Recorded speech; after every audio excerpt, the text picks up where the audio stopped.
Welcome to BH harvest and life. ఈరోజు మా పెరట్లో ఎర్ర గోంగూరని చక్కగా హార్వెస్ట్ చేసుకొని ఇలా తుంచుకొని అలా రోట్లో వేసుకొని పచ్చడి దంచుకుందాం. ఈ ఆకుకూరలు ముఖ్యంగా మన ఇంట్లో పండించుకుంటే చాలా మంచిదండి. మార్కెట్లో కొనే కూరల్ని పురుగు మందుల్లో ముంచి లేపుతారు. ఫుల్ పెస్టిసైడ్స్ అనమాట. అందుకోసం ఆకుకూరల వరకు మన పెరట్లో పెంచుకుంటే చాలా బాగుంటుంది. ఇది ముఖ్యంగా లేడీస్కి చాలా మంచిది. ఐరన్ డెఫిషియన్సీ ఉన్న వాళ్ళకి ఎర్ర గోంగూర బాగా పనిచేస్తుంది.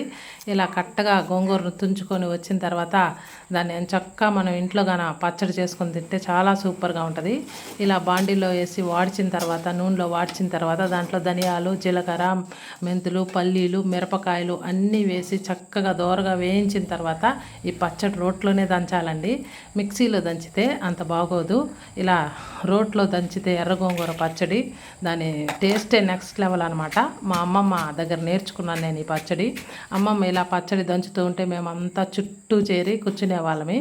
పచ్చడి అంతా అయిపోయాక అమ్మమ్మ దాంట్లో అన్నం వేసి ముద్దలు చేసి మాకు అందరికీ పెట్టేది.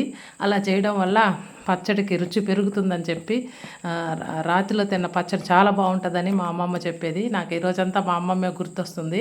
ఆమె నేర్పించిన పచ్చడి చేసుకుంటూ అమ్మమ్మను గుర్తు చేసుకుంటూ ఉన్నాను. నేను కూడా ఆమెలాగే ఈరోజు కొంచెం అన్నం వేసి ఈ రోటి పచ్చడిలో కలిపి మా ఆయనకి పెట్టాను. మా ఆయన తిని చాలా సూపర్గా ఉందన్నాడు. ఫ్రెండ్స్, మీరు కూడా ఇలాంటి పని చేస్తారా? చేస్తే కామెంట్ చేయండి. ఉంటానండి. ఈరోజుకి ఇదే వీడియో. Bye bye.